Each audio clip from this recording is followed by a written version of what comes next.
Welcome, everybody. Welcome to the Scrubber and BH show.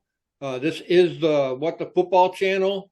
Today we're going to be reviewing the San Francisco 49ers game that we just played, and we are also going to be talking about the upcoming Cowboys game and then some of the postseason, at least postseason for us, implications, the upcoming front office, coaches, players, blah, blah, blah. We'll lightly touch on some of that. It's still ahead of us, so I haven't moved that far forward. But welcome, BH. Welcome to the show, man. Yeah, thanks, man. It's the dog days of winter here for us Commanders fans as we grind down to the bitter end. But yeah, lots of good things coming up. But yeah, this game was interesting. The tale of two halves. I thought we looked pretty good in the first half. I thought Sam looked good. I thought the running game had some spark, even EB. I thought there was a little bit of creativity, and the second half started, and all the past problems just came down. Yep. Got away from running a bit. Yep. Sam just once again making bad decisions, and the whole thing just kind of came crashing down on us. Yeah. So it was a tough team overall. I thought our young guys did okay. I didn't ever feel that San Fran ever put the pedal to the metal on us. Yeah. Did you? Did you think it ever felt like they were like out for? No, they were very methodical, taking their time. They ran the ball a lot, screened us to death. Got a couple long ones in there on us, but no, they were just pretty standard, if you ask me, which is all it took to beat us. We beat ourselves most of the time anyway, so they probably understood that. But it was a good game, like you said at the beginning. I enjoyed the first little bit of it, and but then, like you said, Sam just seemed overwhelmed. He seems out of his element. It seems like the game gets too big for him, and he just kind of came apart. So yeah, he really did. It's too bad. Yeah, there's nothing. I thought for that game, our run game actually looked pretty good. Our patchwork O-line actually seemed to be playing pretty darn well, to be honest. Well, Trent Scott got a few penalties in there. He did. Yeah, he had a good game before, and then he kind of struggled. But in between the bad plays, I felt like he was looking fairly good. But here's another case where we just kept playing guys when we were out of it, when a guy like Trent Scott could have been playing before. You know what I mean? A guy like Jabril Cox could have been playing before. Why wait till it's just all, dead and over, and then the injuries are piling up? Yeah, it's nice that they're there, but man, these guys all could have used a couple of other games, but anyway, overall, I guess I was kind of surprised by the front line. And I saw a lot of plays where Trent Scott actually handled Bosa pretty good. Mm-hmm. It was pretty interesting. He really, especially quick to get outside on him. He showed some real good quickness because that's what Bosa does. He just destroy you coming around the end. There was, some good things. And these are the times going, we're looking at next year where we could lose half this roster. So, we're just clinging to guys that we can hope come back and help, because as much as everyone says, burn this thing to the ground and get all new players, that's ridiculous. We've said you can't draft and free agent your way into a whole roster. No. There's just some guys are going to stay. And so, it's important. I know right now people are just waiting for it to be over. But it's important that, that some of these people show up and show a spark. A lot of these young guys are under contract. They're rookies. So, of course, they're probably going to stay. They're not fully developed. They're still under contract. So as far as keeping them, that's a kind of a no-brainer. Mm-hmm. Any new regime will keep someone like that. Hey, they're being paid. They're under a contract. They're young.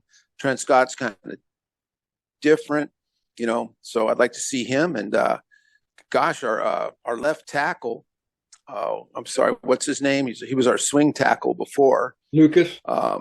Lucas he's doing pretty good too. So, anyway, so I had a little bit of hope for the front line. And Cosme I don't and know, Rock as usual. as usual. So, I mean, really, just if since we're talking about it, let's just look at it. I was looking at, Pro Football Focus, and once again, Cosme's number one, but and not surprisingly, Nick Gates was second, Cornelius Lucas third, and Nick Gates had a really good deal. I don't know, looking back, I've been following Nick Gates and Larson. When they benched Nick Gates and they got Larson in. Now, I will always say this, that Pro Football Focus isn't the end all and be all when it comes to players and what really happens on the field. They just go by, they have their way of grading people, but we don't know what goes on behind the scenes. Like we talked a lot about, maybe it's line calls. Pro Football Focus doesn't know what's going on with that. They don't know if the wrong line calls are being called. They don't know, you know what I mean? If it's so something was going on that made things better to have Larson come in. But the truth is, Nick Gates had a better Pro Football Focus score than him. He was deemed a better guy. So anyway, maybe he just needed to sit on the sideline and see things, watch Larson, and because this is kind of good. This guy's under contract. This is not a guy you can go, screw Nick Gates. And no, man, that's a lot of dead cap money. Yeah. And you need centers, you need backup centers, So he's kind of an example of a guy who, thank God, he had a good game. Yeah. So he did. So basically, it's not surprising to see our top three guys were O linemen, and then it's not surprising at the bottom, Sam Howell, 35, Pro Football Focus, Ouch. Just Logan Thomas, Antonio Gibson, and Jahan Dotson, kind of just sitting at the bottom. Jahan didn't even really play.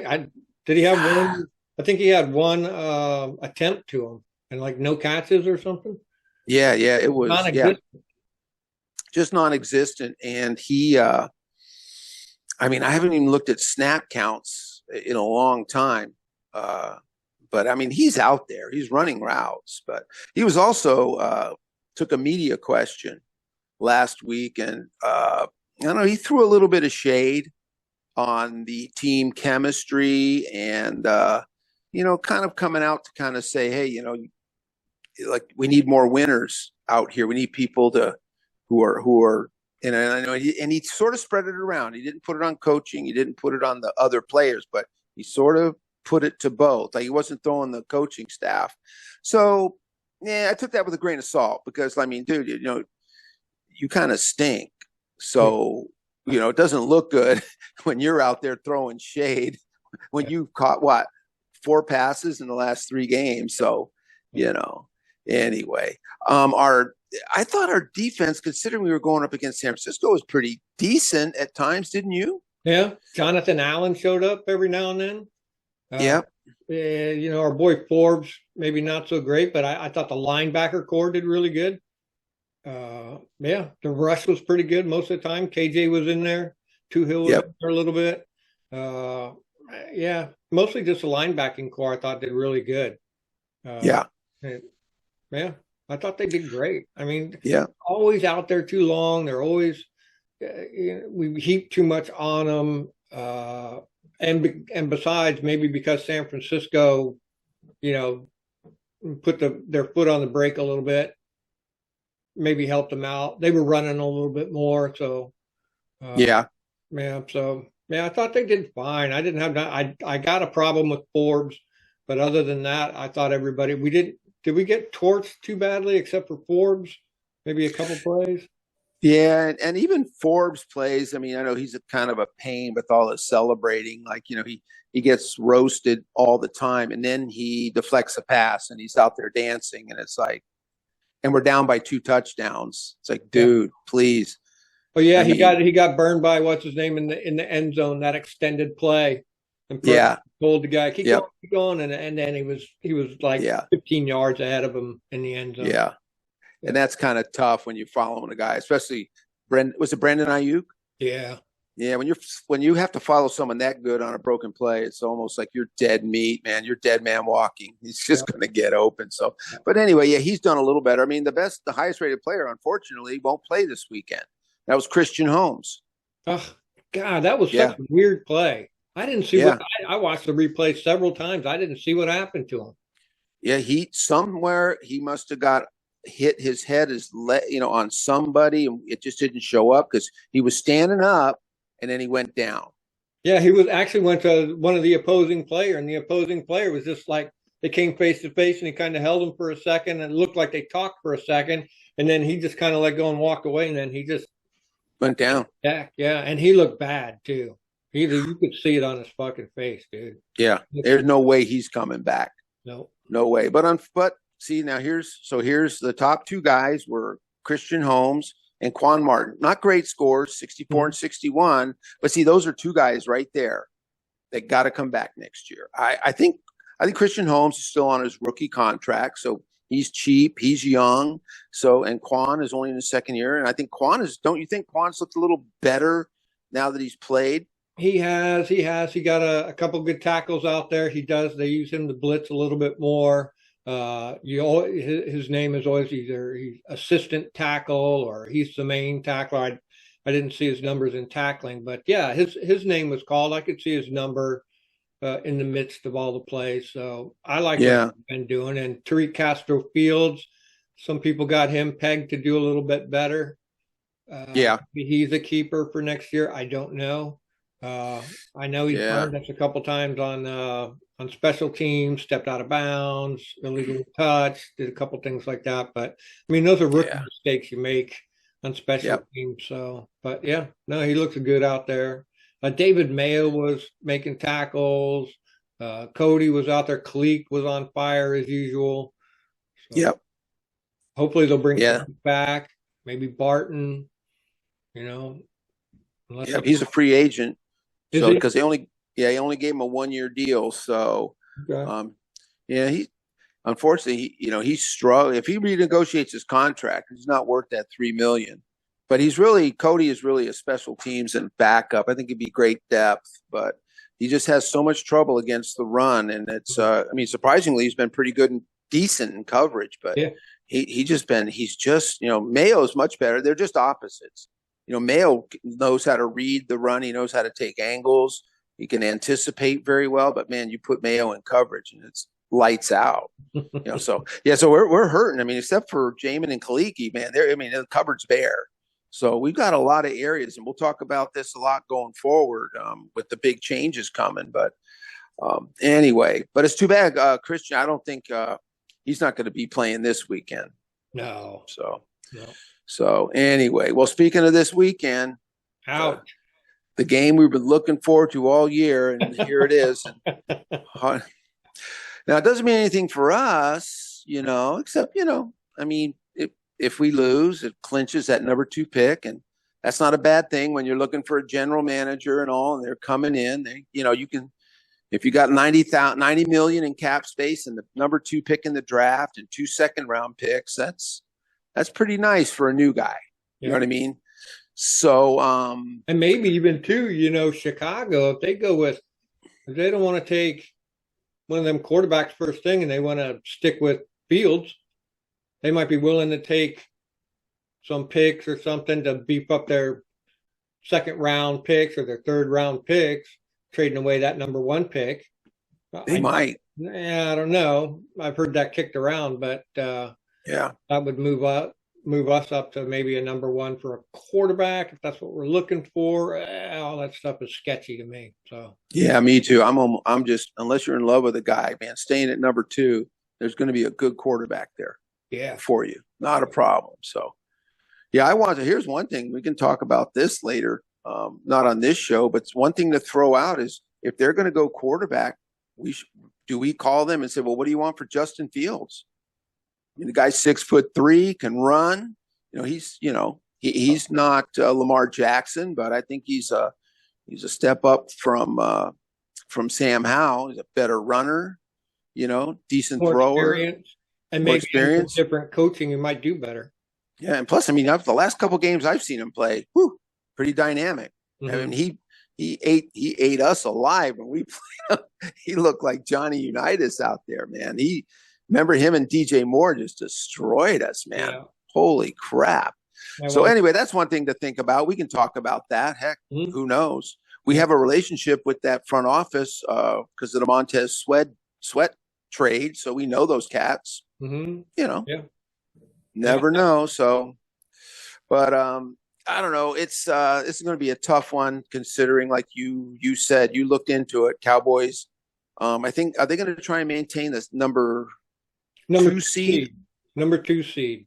They can take the division and snag the number two seed because I think San Fran's the number one. They're number one. Yeah. So, And I yeah. think So they that's are in control of that. Regardless of what yeah, the Eagles do, they are in control of it. yeah, and that makes it even worse because then they tell their team, all you got to do is win, Yeah. and you're number two, and then everyone wants it. You know, you want that home field advantage. So, yeah, number two, it's almost guarantees you two straight home games. I think at the number two seed. You know, I mean, if you win the first one, then the next one again, since you're number two, you're going to play the next game at home. That's huge. And possibly So, even the third one. yeah, right. So, well, And dodge San Francisco. If somebody else can take out San Fran, then they wouldn't have to play them. But yeah, exactly. It could happen. That stuff always happens. So, but right now, the injury report is looking pretty rough again. I think, like we said, Christian Holmes, I think he's out. Benjamin St-Juste. Now, St-Juste didn't play, and neither did Kendall Fuller. I don't think either one of those two played, right? I know Last St. week. Juste didn't. Yeah, and Kendall Fuller with his concussion. knee. Yeah, so I think St-Juste might be back, which would be pretty good. I don't know that Kendall Fuller plays with that knee. And then the problem too is Jonathan Allen with his knee. He's having some issues. I'm wondering for the last game of the season I don't know if he's going to play or not. He had some plays last week where he looked good, and then he disappeared for a long time too. Yep. So he's probably nursing that thing. So who else we got out there? Everyone else is the problem. Ridgeway has been limited. Ridgeway hasn't been playing that good, but what I'm hearing is he's going out there. He's got a foot issue, but he's sucking it up and playing. Unfortunately, I think it's hurting him on his anchor, but he's being a team guy. You know, he's out there filling about maybe 18 snaps a game because we need to have some bodies out there. But he's kind of struggling. Wiley might be back. Who?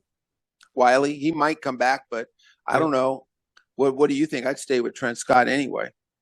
I would. Well, why play somebody who's 75% or not fully healed just to put him out there? Trent seemed like he did okay, except for the few penalties that he had. He did all right.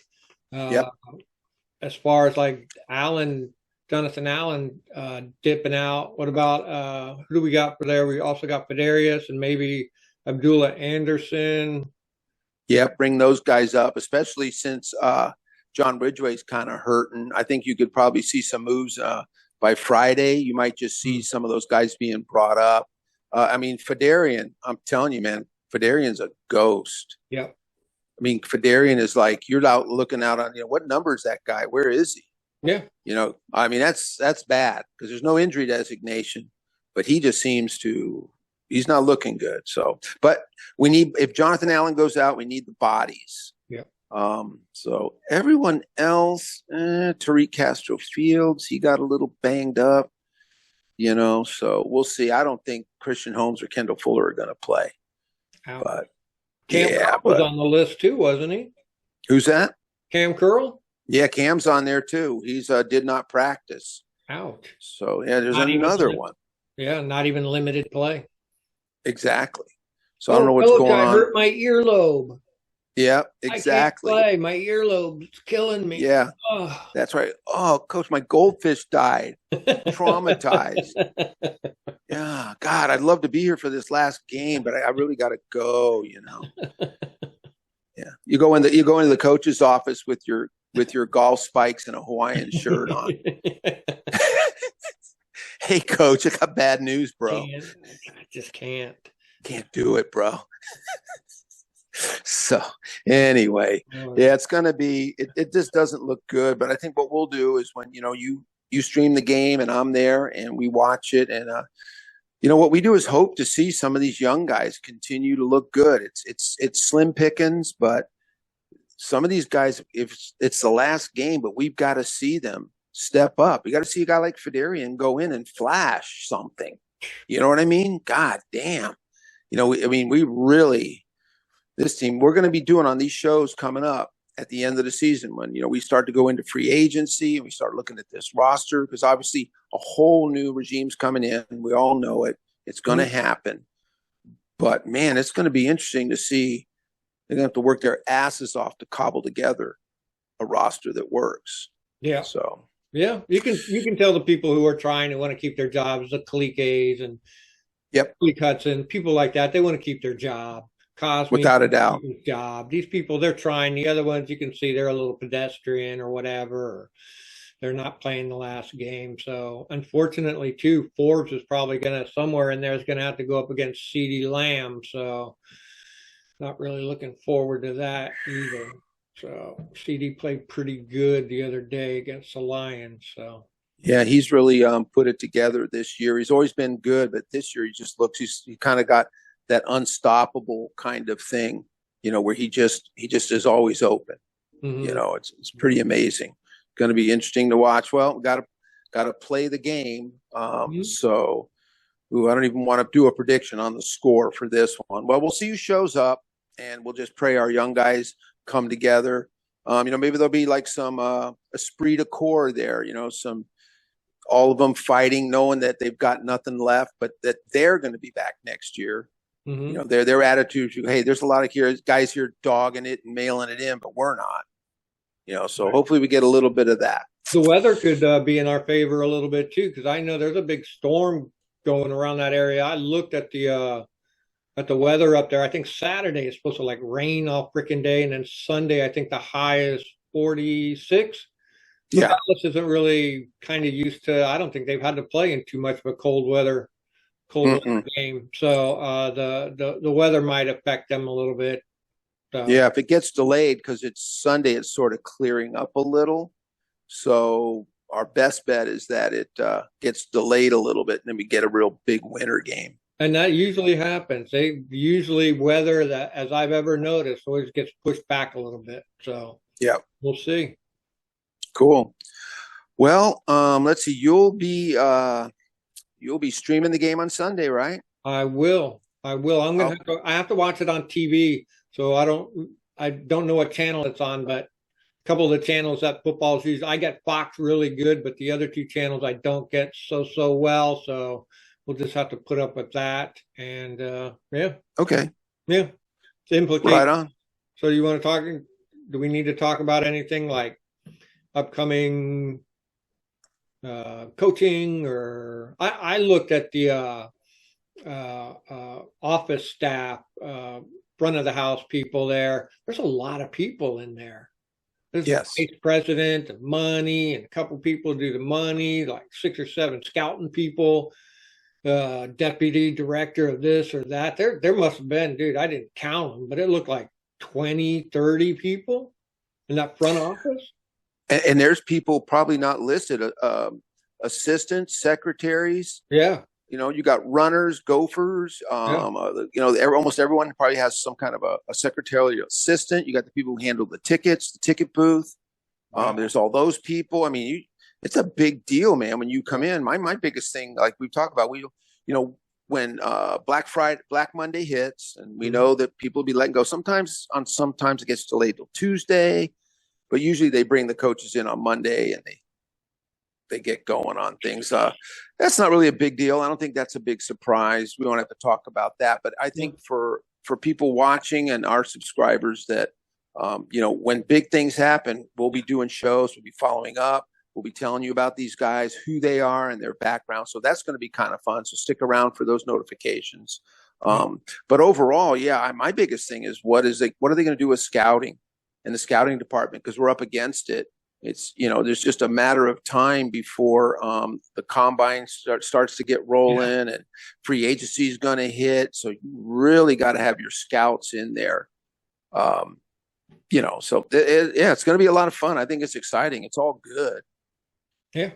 Yep. Just got to get through this last game, rip the Band-Aid all the way off and get moving forward. So I'm excited Yep. about it. And join us, everybody. This Sunday, it's at 1 o'clock.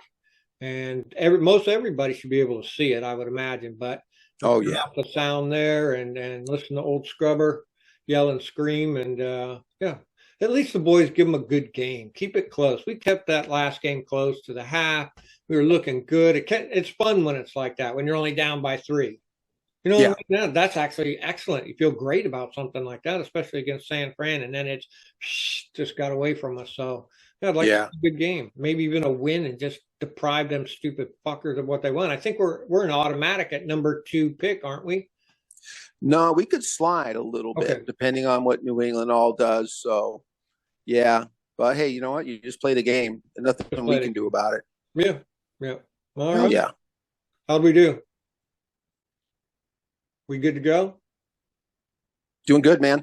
Yeah, Okay. let's see. The big announcements will be coming in, man. Might be a couple weeks before we find out who our GM and our coach are, because they're probably affiliated with teams that are in the playoffs right now, and there's tampering, and you got to wait your turn. But we'll see what happens. Well, it'll be interesting just to see who gets let go, Yeah. or if there's a deal. Maybe some guys are going to stay on for 3 weeks and they're going to leave. Maybe there's I don't know how that really works. If in real big business, you just cut people. Yep. Boom, they're Yep. gone. So, All all right. right, man. All right, man. Good show. Thanks, everybody. See you guys.